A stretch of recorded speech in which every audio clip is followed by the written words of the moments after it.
The hallway had never felt this long before. My hands trembled as I balanced the cardboard tray carrying 2 caramel macchiatos, extra foam on his just the way Ethan liked it. It was our tradition. Every Friday afternoon I'd surprise him at his apartment with coffee and we'd spend hours talking about everything and nothing.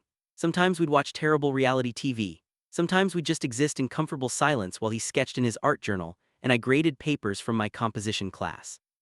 We'd been doing this for 3 years now, ever since we met at that chaotic grad school orientation where I'd accidentally spilled punch all over his white sneakers. He'd laughed it off, said they needed character anyway, and we'd been inseparable ever since, best friends. The kind where people assumed we were dating and we'd just roll our eyes and explain that not every close friendship had to be romantic. Except I'd been lying. To them, to him, to myself. I was completely, devastatingly in love with Ethan Park, and I had been since approximately month 2 of our friendship when he'd stayed up until 3 a.m. helping me through a panic attack before my thesis defense. He'd made me tea, let me ramble about my fears, and then said something I'd never forget. "Jamie, you're allowed to be scared and brilliant at the same time. Those things aren't opposites." That's when I knew, that's when everything shifted from platonic to something that made my chest ache every time he smiled at me. But Ethan was straight, or at least he dated women exclusively in all the time I'd known him. Beautiful, confident women who never seemed quite right for him, relationships that fizzled out after a few months. He joked that he was relationship cursed, and I'd laugh along while secretly hoping he'd never find the right person because the thought of losing him to someone else was unbearable. Pathetic, I know. I reached his apartment door 221B, which he loved because of the Sherlock Holmes reference, and shifted the coffee tray to one hand so I could knock. But I paused. His door was slightly ajar, which was unusual. Ethan was careful about locking up, especially after his bike got stolen from the building's hallway last year. "Ethan," I called out, pushing the door open with my shoulder. "I come bearing overpriced caffeine and—" The words died in my throat.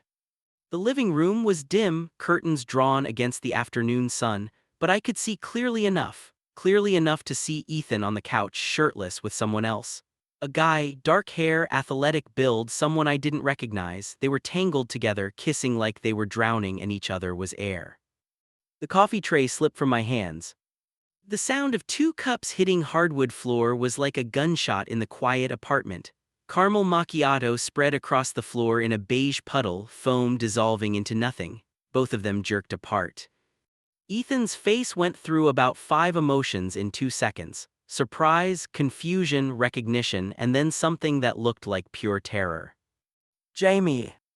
"I'm sorry," I stammered, already backing toward the door. My face was on fire. My heart was hammering so hard I thought it might crack my ribs. "I'm so sorry, I should have." The door was open and I thought I'll just...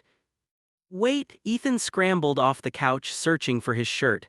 The other guy sat frozen, looking between us with dawning awkwardness. "Jamie, please just..." But I was already in the hallway, practically running toward the stairs. I heard Ethan call my name again, but I couldn't stop, couldn't face him, couldn't process what I'd just seen. Ethan was kissing a guy. Ethan was gay, or bi, or something he'd never told me about in 3 years of friendship where we'd supposedly shared everything. And somehow, that hurt more than any of the unrequited longing I'd been carrying. Not that he liked men, but that he'd never trusted me enough to tell me. That he'd kept this fundamental part of himself hidden from the person who'd been silently, hopelessly in love with him for years. I made it to my car and just sat there, gripping the steering wheel, trying to breathe through the tightness in my chest. My phone buzzed, then started ringing. "Ethan." I declined the call. 3 text messages appeared in rapid succession. "Jamie, please let me explain. I'm sorry you found out like that. Can we talk, please?" I turned my phone face down and started driving. I didn't know where I was going. Away was enough. I ended up at Riverside Park, sitting on a bench overlooking the water as the sun started its slow descent toward the horizon. The park was busy with the usual Friday crowd: joggers, dog walkers, families with small children. Normal people living normal lives, not having emotional crises because their best friend was kissing someone who wasn't them. My phone had been vibrating non-stop for the past hour. Ethan had called 6 times, sent 14 messages. I'd read them all without responding. "That was Marcus. We've been seeing each other for a few weeks. I should have told you. I wanted to tell you. I've been trying to figure out how for months. You're my best friend, I never wanted you to find out like this. Please talk to me. That last one got me, the desperation in those 4 words, even through text. I could picture him packing his apartment, running his hands through his dark hair the way he always did when he was anxious, probably driving Marcus crazy with worry. Marcus, so that was his name, the guy who got to kiss Ethan while I'd spent 3 years pretending I didn't want to. A jogger passed by, earbuds in, completely in his own world. I envied him, envied anyone who wasn't me right now. The thing was, I wasn't upset that Ethan was with a guy. I'd known I was gay since high school, came out to my family at 19 and never looked back. My parents had been incredible about it. My little sister had shrugged and said, "Cool, does this mean I can date your friend Tyler?" She could not. Tyler was 23 and she was 14 at the time.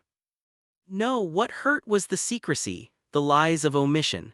Every time Ethan had introduced me to a girlfriend, every time he'd talked about his dating life, he'd been hiding this entire part of himself from me, the one person who would have understood better than anyone. Unless a cold realization washed over me. Maybe that was exactly why he hadn't told me. Maybe he'd known somehow, sensed that my feelings weren't as platonic as I'd pretended. Maybe he'd been keeping his distance in the only way he could, by keeping this part of his life separate from our friendship.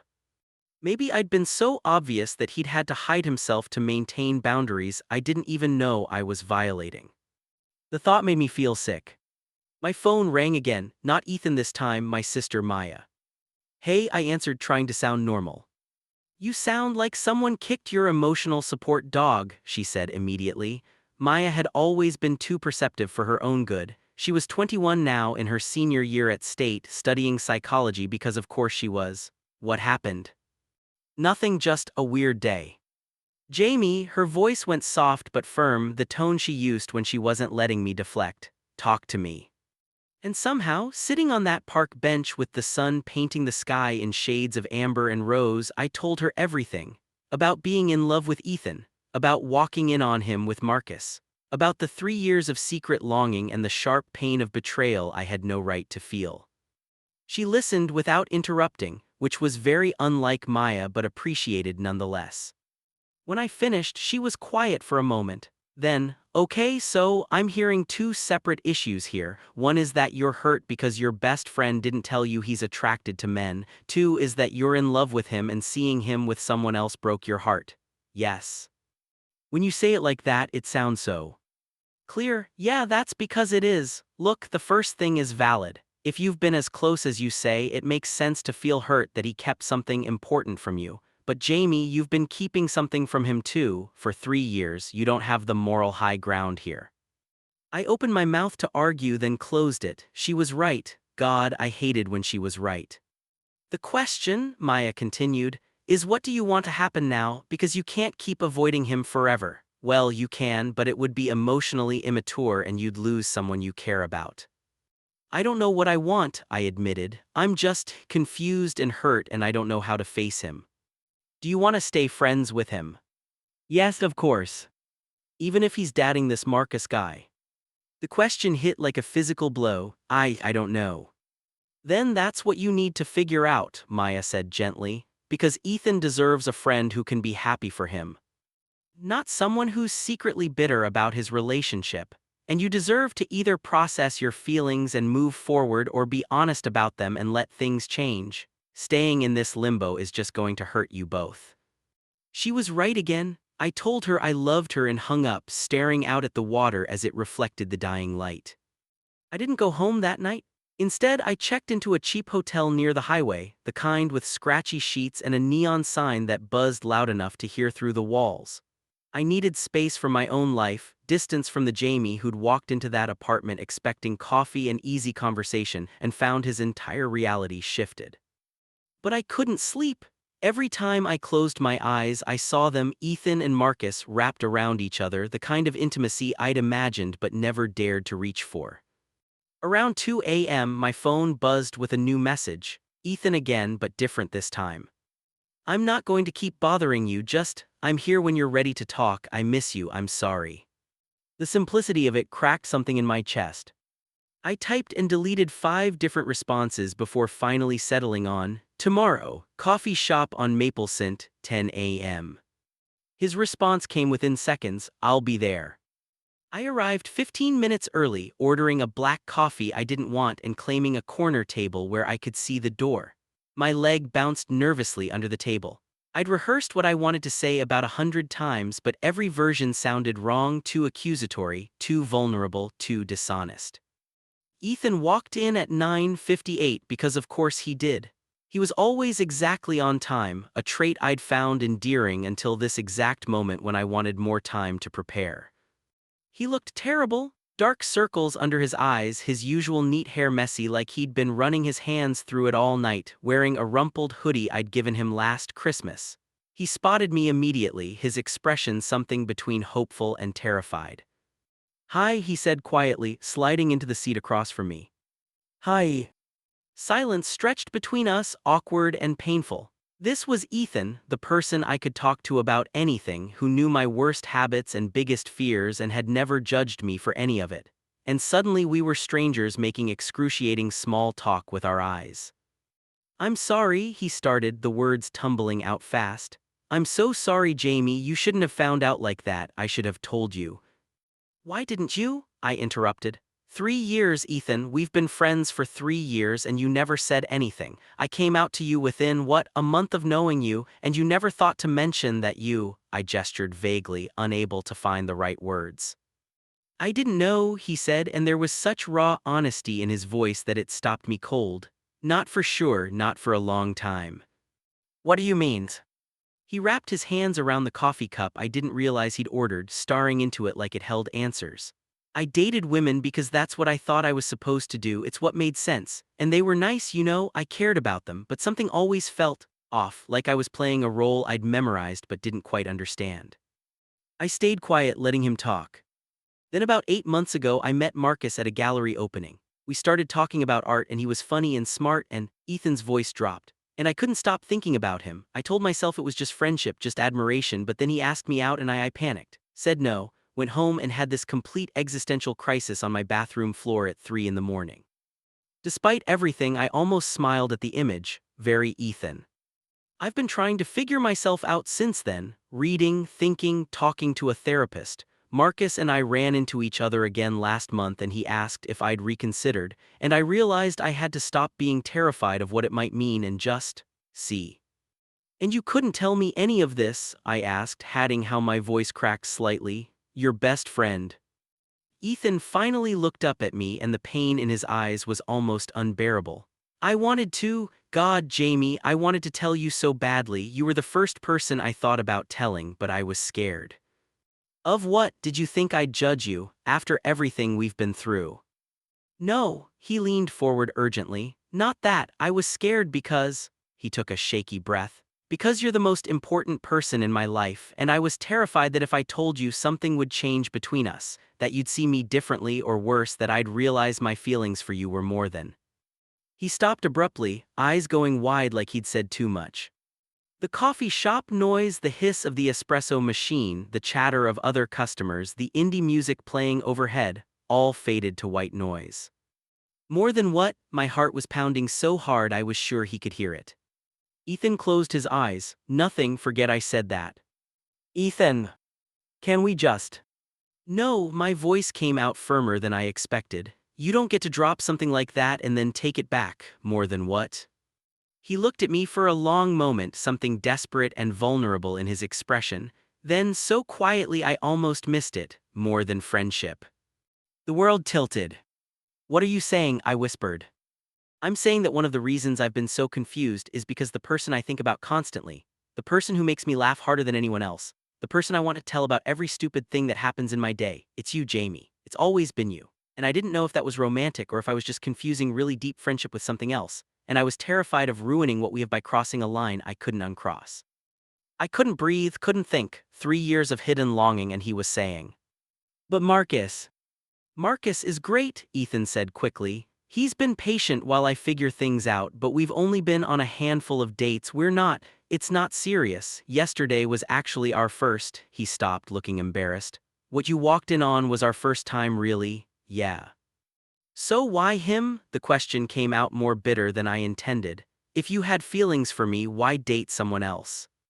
Because I thought it was safer? Ethan's voice rose slightly and a couple at a nearby table glanced over. He lowered his voice. Because I thought if I could figure out my sexuality with someone else, someone who wasn't already tangled up in every part of my life, then maybe I could protect what we have. I was trying not to lose you. By lying to me. By not burdening you with my confusion. He ran his hands through his hair, frustrated.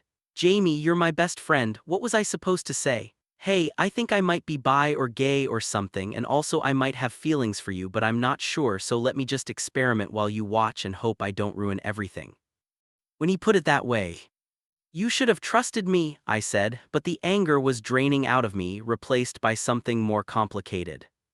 You're right, I should have, but I was scared and I handled it badly and I'm sorry.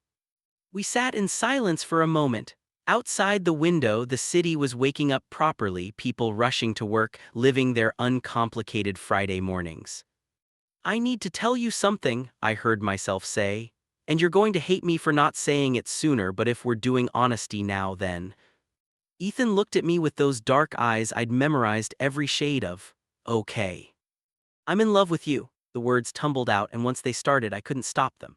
I have been for years, since you stayed with me during that panic attack, maybe even before that, and I've been lying to you every single day, pretending to be just your friend while feeling like my chest was being ripped open every time you dated someone else. So I don't have any right to be angry about your secrets when I've been keeping the biggest one of all. Ethan stared at me, his coffee sat forgotten, probably cold by now. Say something, I pleaded, even if it's to tell me I ruined everything, just. You love me. Yes. For years. Yes. And you never said anything. I laughed, but it came out choked. I thought you were straight, and even if you weren't, I couldn't risk losing you, so I stayed quiet and hated myself for it. Ethan was still staring at me like he was trying to solve an impossible equation. Then, suddenly, he laughed. It started quiet and built into something almost hysterical. This is insane, he said, shaking his head. We're insane. We've both been in love with each other and too scared to say anything, so instead we've just been, mutually pinning for 3 years. I wasn't sure you wait, I stopped. You said in love, present tense. His laughter faded, expression turning serious. Yeah, I did. But you're dating Marcus. I told you it's not serious, we've been on like 4 dates. Yesterday was supposed to be, I don't know, seeing if the physical chemistry matched the conversation, but the whole time I kept thinking, he stopped, looking down at his hands. Thinking what? That I wished it was you. The words hung in the air between us, heavy with 3 years of possibility. We didn't leave the coffee shop for another 2 hours. We talked about everything. The moment we'd each realized our feelings, the dozens of times we'd almost said something, the relationships we'd each sabotaged because they weren't each other. It was cathartic and painful and hopeful all at once. But when we finally stepped outside, the real world was waiting with all its complications. I need to talk to Marcus, Ethan said, squinting in the afternoon sun. It's not fair to him to leave things ambiguous. Are you going to end it? Yeah, he looked at me and there was something fragile in his expression. If that's what you want, if we're actually doing this. Is it what you want? Jamie, I've wanted you for so long I don't remember what it felt like not to want you, but I'm still figuring out who I am, I'm still new at all of this, and I don't want to hurt you because I'm confused. I understood what he was saying. Coming out, or rather coming into yourself, wasn't a switch you flipped. It was a process, messy and nonlinear. I remembered my own journey, the months of questioning and fear before I finally accepted who I was. We don't have to rush, I said carefully. We can take things slow, figure it out together.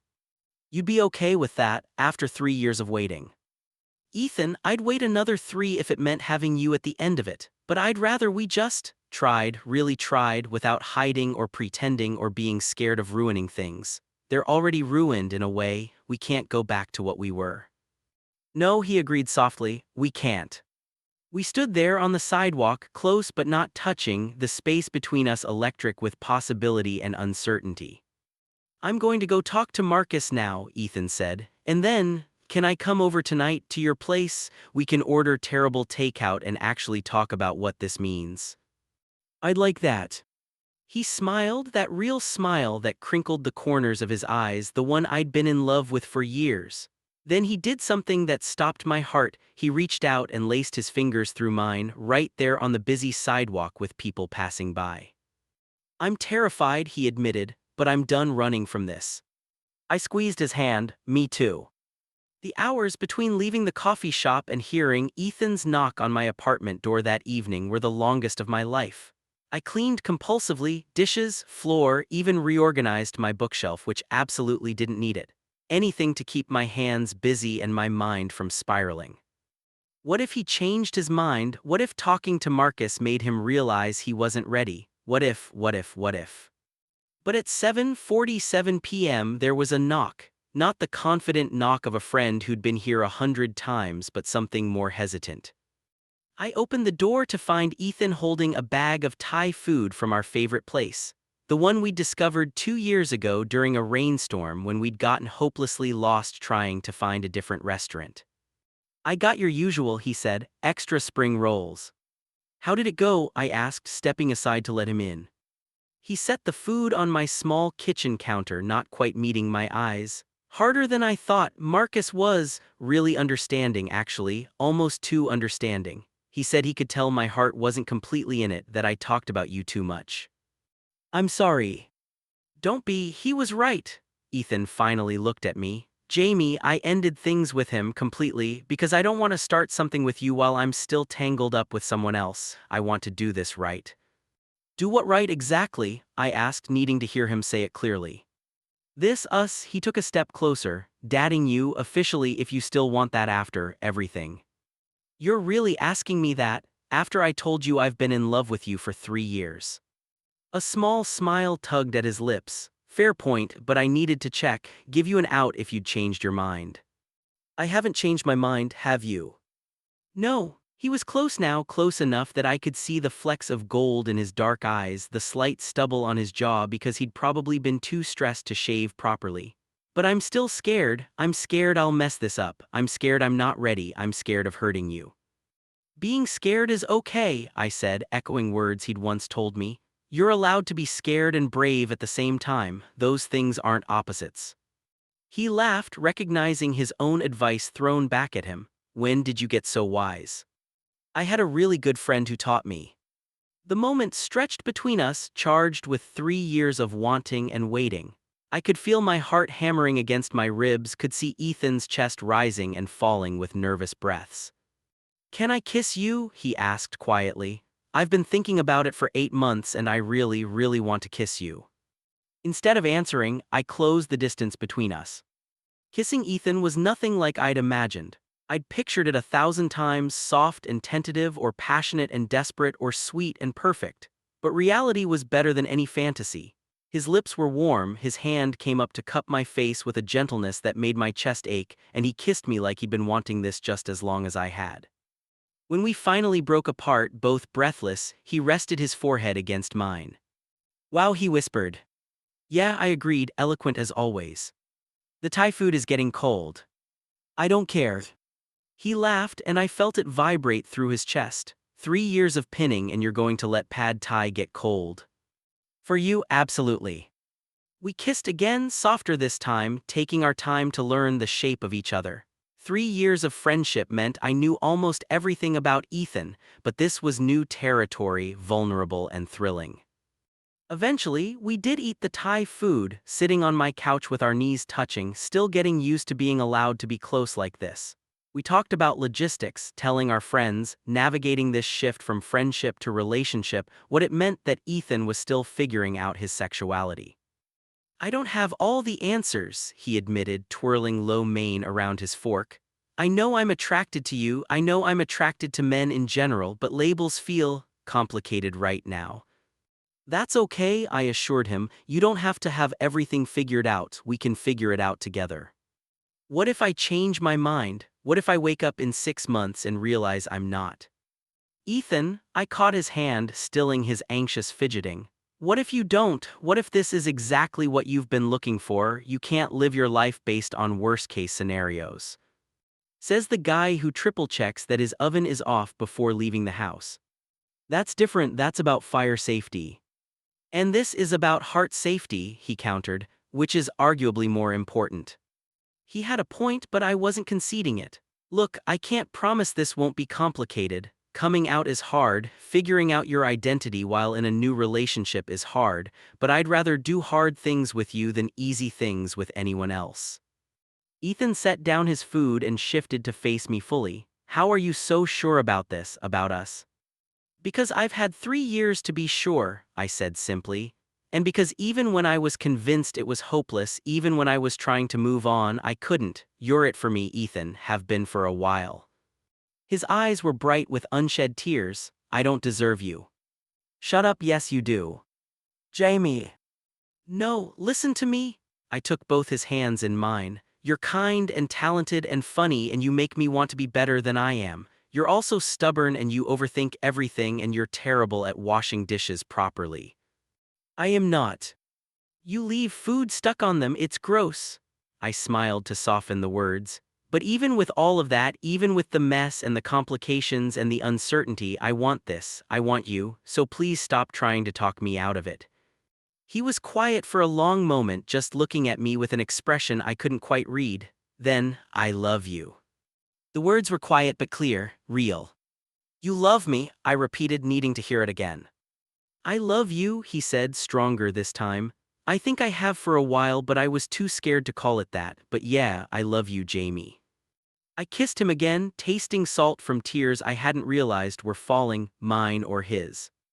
I wasn't sure, it didn't matter. I love you too, I whispered against his lips, in case that wasn't clear. He laughed, and we stayed like that, curled up on my worn couch, Thai food forgotten, learning how to be more than friends after years of pretending we could be anything less. The next few weeks were an adjustment, to put it mildly. We told our friends over brunch at Maya's favorite cafe, me, Ethan, Maya, and our mutual friends circle, Sophie, David, and Aisha. I'd been nervous about the announcement, but Maya had given me a pep talk that morning. Just rip the band-aid off, she'd advised. Also, they all already know you're in love with him, it's been painfully obvious. It has not. Jamie, you literally drew hearts on the coffee cups you bring him with a Sharpie. Those were stylistic choices. She'd given me a look that said exactly what she thought of that excuse. So at brunch with mimosas we were too nervous to drink. Ethan and I shared a look and he said, "We have news, Jamie and I are dating." The table went silent, then Sophie started laughing. "I'm sorry," she gasped out, "but we've been running a betting pool on when you two would finally get together. David, you owe me $50, I said before summer. Wait, you all knew, I asked, mortified. Honey, Aisha said gently, you look at him like he hung the moon and stars, and Ethan talks about you constantly. Like constantly, we weren't sure if he'd figured out he was into men, but we all knew he was into you. Ethan's face was red. I don't talk about Jamie constantly. You literally brought him up 3 times in a conversation about pizza toppings, David pointed out. That was relevant context. You said, and I quote, Jamie likes pepperoni, which I think shows excellent taste in both food and people. I stand by that statement. The table dissolved into laughter and I felt the tension I'd been carrying for weeks finally release. This was going to be okay, we were going to be okay. But navigating the shift from friendship to relationship was strange in ways I hadn't anticipated. Suddenly, casual touches meant something different. Spending time together took on new weight. We had to learn each other all over again in this new context. And Ethan was still figuring himself out. About a month into officially dating, we were at a Pride event downtown, his first ever. The streets were packed with people in rainbow everything, music blasting, the energy electric and joyful.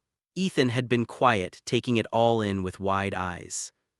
You okay? I asked, squeezing his hand as we walked. Yeah, it's just a lot in a good way, he paused. Everyone here is so confident, so sure of who they are. Not everyone, I said gently. A lot of people here are still figuring it out. That's kind of the point, you don't have to have all the answers, you just have to be brave enough to show up. He nodded, but I could see the uncertainty in his eyes. Later that night, back at his apartment, he finally opened up. I feel like an imposter, he admitted. We were on his couch, his head on my shoulder. Like I'm not queer enough to claim this identity, I've dated women, I didn't have some dramatic coming out story, I'm just figuring it out at 27. There's no timeline for this stuff, I reminded him, and there's no queer enough. You're attracted to men, that makes you part of the community, however you want to label it. What if I'm just confused? What if this is just, I don't know, a phase? The word stung even though I knew he didn't mean it that way. Is that what this feels like to you, a phase? No, he said quickly. God, no, being with you feels like the first real thing I've ever done, but what if other people think?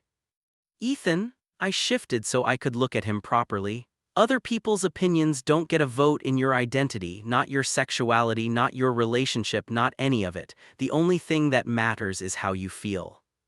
And what if how I feel keeps changing? Then it changes and we deal with it, but you can't live in fear of hypothetical future problems, you have to live in the now. He was quiet, processing. Then, when did you know that you were gay? I thought back to those confusing high school years. Probably around 15. I had this massive crush on a guy in my English class and I kept trying to convince myself it was just admiration, that I wanted to be him, not be with him. But eventually I couldn't deny it anymore. It was terrifying and liberating at the same time. Do you wish you'd figured it out earlier? Sometimes, but I try not to play the what-if game. I came out when I was ready and that's what matters. I squeezed his hand. Just like you're figuring things out when you're ready, there's no wrong timeline. I'm scared I'm going to hurt you, he confessed quietly. That I'll wake up one day and realize I made a mistake and you'll have wasted years on me. First of all, time with you is never wasted. Second, that's 45 risk in any relationship. You could have that realization whether you're bi, gay, or anything else. Sexual identity doesn't guarantee relationship success. I know, he trailed off, then started again. I love you so much it scares me and I don't want to mess this up because I'm still figuring out who I am. Then we'll figure it out together, I said, the same promise I'd made before. No more hiding, no more secrets, just honesty even when it's hard. He kissed me then, soft and grateful, and I tasted salt on his lips, tears he'd been holding back. We stayed like that for a long time, just holding each other in the quiet of his apartment, the city sounds muted beyond the windows. 3 months into our relationship, we hit our first real obstacle. Ethan's family came to visit. I'd met his parents before, of course, casual encounters over the years where I was introduced as my friend Jamie. They were nice people. His mom, Helen, was a warm, chatty woman who taught elementary school. His dad, Robert, was quieter, an accountant who loved bad puns and worse golf jokes. They didn't know Ethan was dating a man. Hell, they didn't know Ethan was dating anyone. He'd been putting off telling them, anxiety mounting with each postponed phone call. They're coming next weekend, Ethan said one evening, packing my apartment while I made dinner.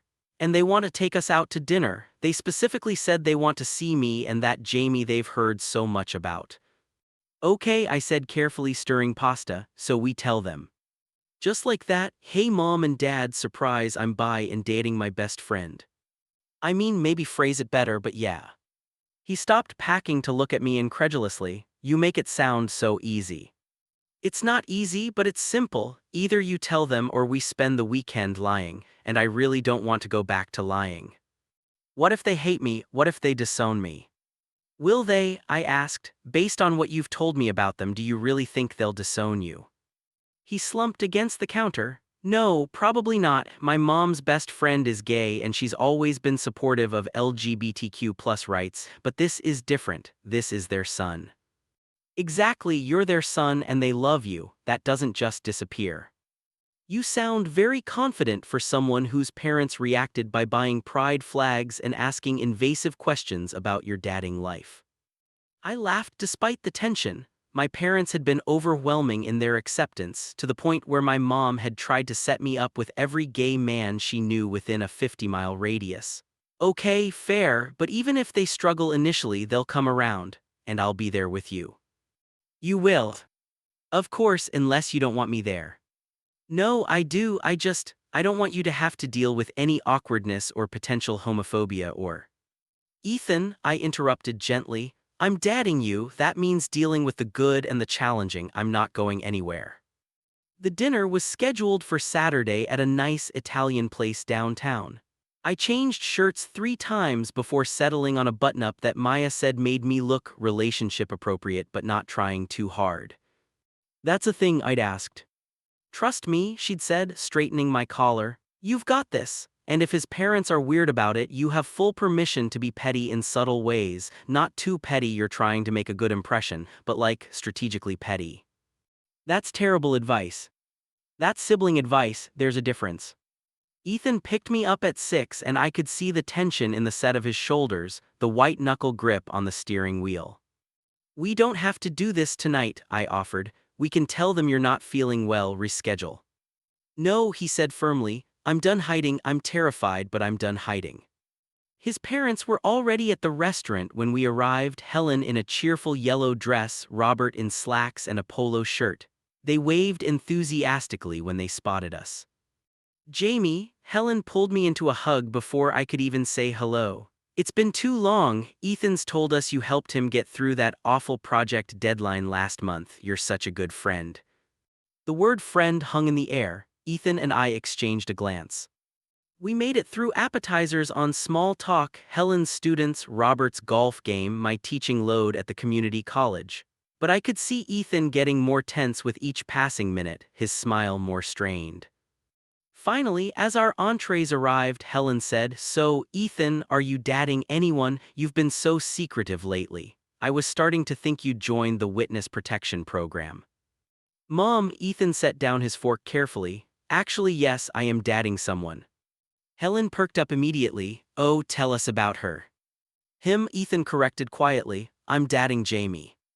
You could have heard a pin drop at our table. Around us, the restaurant continued its dinner service, clinking silverware, conversations, someone laughing at a nearby table. But at our little corner booth, time seemed to freeze. Helen looked between us confused. Robert's face was unreadable. You're dating, Helen said slowly, as in romantically. Yes, Ethan said, and I heard the tremor in his voice despite his attempt to sound confident. For about 3 months now. But you've always dated women, Robert said, speaking for the first time.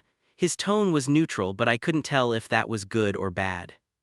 I know, and I'm still figuring out labels and what everything means, but I know I love Jamie, and I wanted you to know, both of you. Helen was still processing, her wine glass frozen halfway to her lips. How long have you known that you were gay? I don't know if I'm gay exactly, maybe bi, maybe something else, I'm still figuring that out. Ethan reached under the table and found my hand squeezing tight. But I've had feelings for Jamie for a long time, I just didn't understand them until recently. And you're okay with this? Robert asked me directly, with him not being sure. Yes, I said firmly, we're figuring it out together. Helen set down her wine glass carefully. I'll admit this is unexpected, I had no idea. I know, I'm sorry I didn't tell you sooner. Don't apologize, she said, but her voice was tight. I need a moment to process this. The dinner continued, but the easy atmosphere was gone. Helen asked careful questions when we'd gotten together, how we'd realized our feelings. Robert was mostly quiet and I couldn't read his expression at all. When we finally left the restaurant, Helen hugged Ethan tightly. I love you, she said. That doesn't change, but give me some time to adjust to this, okay? Okay, Ethan said, voice small. Robert shook both our hands, formal, distant, and they left.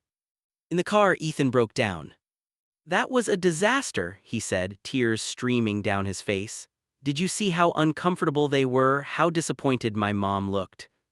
She said she loves you, I reminded him gently, and that she just needs time to adjust. That's not the same as rejection.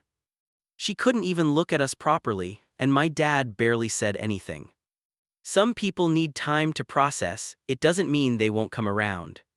What if they don't? I didn't have an answer for that. Instead, I just held him while he cried in the parking lot, stroking his hair and whispering that I was there, that we'd get through this together. The days after the dinner were hard. Helen called a few times, brief, awkward conversations where she asked how Ethan was doing but didn't mention the revelation. Robert didn't call at all. Ethan spiraled. He threw himself into work, stayed late at the design studio, came home exhausted and went straight to bed. I tried to be supportive without being overbearing, but it was hard to watch someone I loved hurt like this.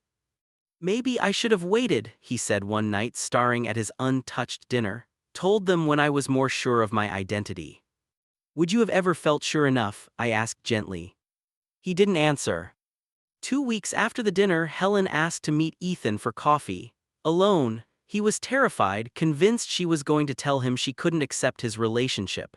I waited at my apartment, grabbing papers without actually reading them, checking my phone every 30 seconds. When Ethan finally came through my door 2 hours later, his eyes were red but he was smiling. Tell me everything, I demanded. He collapsed on my couch. She apologized for not being more supportive immediately. She said she was shocked and needed time to process, but that she's been doing research, reading articles about coming out. She even joined a PFLAG parents group. That's amazing, I said, relief flooding through me. She said she loves me no matter what and she wants to get to know you better. As my boyfriend, not just as my friend, she asked if we could all have dinner again next month. And your dad's? Ethan's smile dimmed slightly. She says he's having a harder time with it, but he's trying. He's reading stuff too, apparently. Mom thinks he just needs more time. It wasn't perfect, but it was progress, real, meaningful progress. That night, we celebrated with cheap champagne and cheaper pizza, sprawled on my couch watching terrible reality TV. Ethan seemed lighter than he had in weeks, some of the tension finally releasing from his shoulders. Thank you, he said during a commercial break, for being patient with me through all of this, for not getting frustrated with how messy I am. You're not messy, I said. You're human, figuring things out as human. I love you, he said and kissed me sweetly. I love you too. Robert came around eventually. It took longer, months, not weeks, but gradually the awkwardness faded. He started asking about our relationship in emails. Sent Ethan articles about LGBTQ+ rights in the workplace as if to show he was learning. The first time he addressed me as Ethan's boyfriend instead of just Jamie, I saw Ethan's eyes get teary. We fell into a rhythm, date nights and lazy Sundays, arguments about whose turn it was to do dishes and making up with kisses, learning each other's worst habits and loving each other anyway. 6 months into our relationship, Ethan decided he wanted to be more visible in the LGBTQ+ community.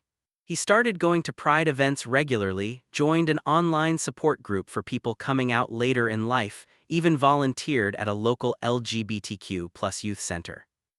I spent so long hiding, he told me. I don't want any kid to feel like they have to do the same. If me being visible helps even one person feel less alone, it's worth it. Watching him grow into himself, confident and proud, was one of the greatest privileges of my life. 1 year after we'd officially gotten together, Ethan took me back to the coffee shop where we'd had our big conversation. The same corner table was miraculously available. I wanted to come full circle, he explained, ordering our drinks, caramel macchiatos, both with extra foam now. Sentimental, I teased, but I was touched.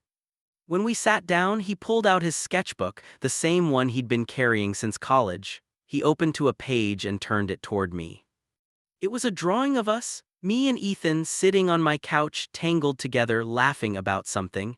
The detail was incredible. He'd captured the exact way my hair stuck up in the morning, the way his eyes crinkled when he really smiled.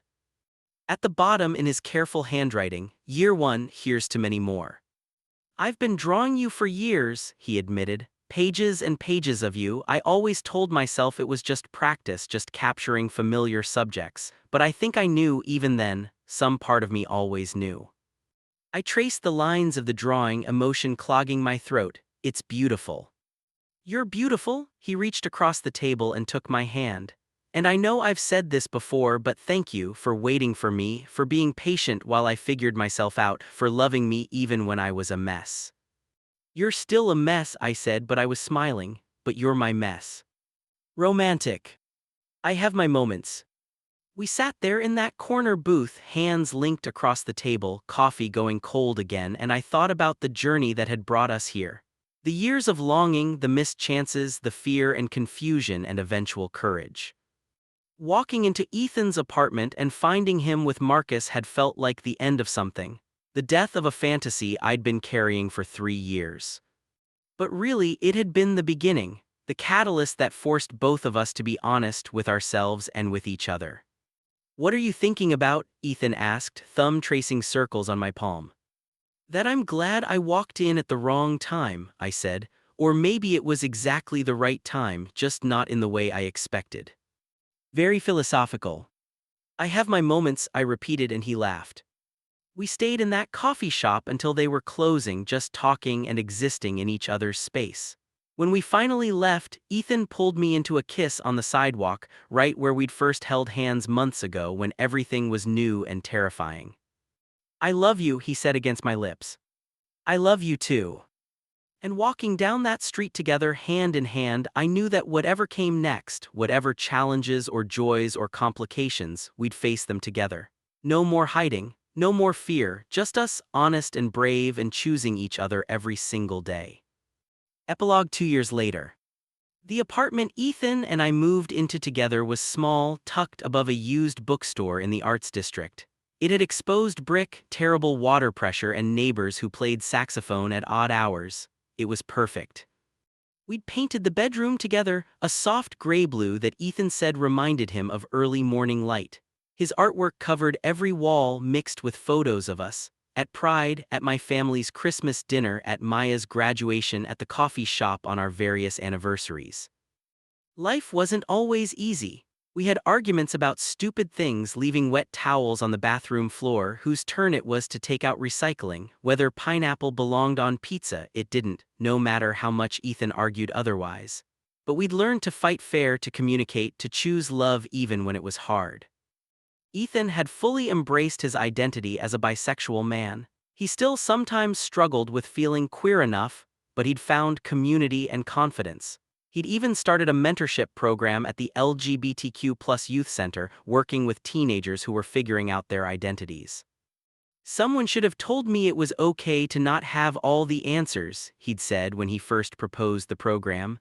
"I want to be that person for someone else." My parents adored him. My mom called him her bonus son and texted him more than she texted me. My dad had started a tradition of terrible bi puns whenever we visited, much to Ethan's delight and my horror. Helen and Robert had become supportive too, in their own way. They came to Pride with us last year, Helen in a free mom hugs shirt that made Ethan cry. Robert was quieter in his support, but he'd cornered me at Christmas and said, "Thank you for making my son so happy." It wasn't the fairy tale ending where everything was perfect. Real life was messier than that, but it was real and it was ours, and I wouldn't trade it for anything.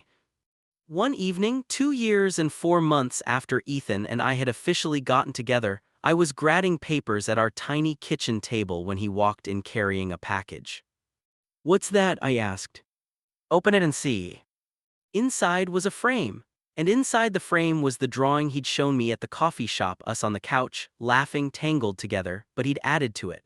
Around the edges, he'd drawn scenes from our relationship, walking through Pride, cooking dinner together, him helping me grade papers, me watching him paint, both of us asleep in a nest of blankets. And at the bottom, in his careful handwriting, "Jamie, thank you for walking into my room at exactly the right time. Thank you for loving me while I figured myself out. Thank you for being patient and kind and brave enough for both of us when I couldn't be. Here's to every moment we've shared and all the ones still to come. I love you, E." I couldn't speak, just stared at the drawing, at the care and detail he'd poured into documenting our life together. "I wanted to capture it," Ethan said softly, coming to stand behind me, arms wrapping around my waist. "All of it, the messy, complicated, beautiful journey of us." I turned in his arms, and he was looking at me with so much love that my chest hurt. "Thank you," I managed to say. "It's perfect." "You're perfect. Now who's being romantic?" He kissed me, soft and sweet, tasting like the mint tea he'd been drinking. When we pulled apart, he rested his forehead against mine. "I was thinking," he said, "maybe it's time we got a place with better water pressure." I laughed, practical. "And maybe," he pulled back slightly, suddenly nervous, "maybe we should think about what comes after this apartment, after dadding, what the next chapter looks like." My heart started racing. "Ethan, are you?" "I'm not proposing," he said quickly. "Not yet, not here in our cramped kitchen with terrible lighting, but I'm saying that I want to, eventually, when the time is right. I want to marry you, Jamie. I want the whole messy, complicated, beautiful life with you. Tears were streaming down my face. I want that too. Yes. Yeah, God, yes. We stood there in our tiny kitchen holding each other as the sun set beyond our window, painting the exposed brick in shades of gold and amber. Outside, the city continued its evening rhythm. Inside, we were already home.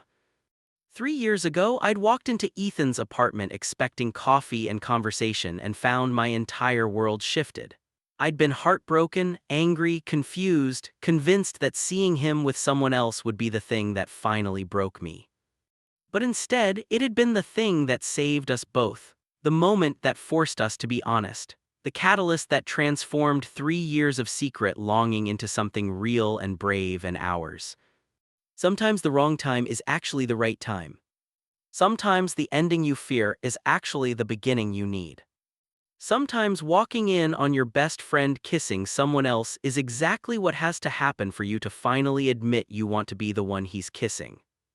And sometimes, if you're very, very lucky, that friend turns out to want the exact same thing. I love you, I told Ethan, for the 1,000th time and somehow still not enough. I love you too, he replied, also for the 1,000th time, also not enough. And in that moment, in our imperfect apartment with its terrible water pressure and saxophone-playing neighbors, everything was exactly as it should be. The end. Author's note: thank you for reading this emotional journey of Jamie and Ethan. This story explores the complexity of coming out later in life, the courage it takes to be honest about feelings, and the beautiful mess of figuring out identity while falling in love. Remember, there's no right timeline for self-discovery, and love is always worth the risk.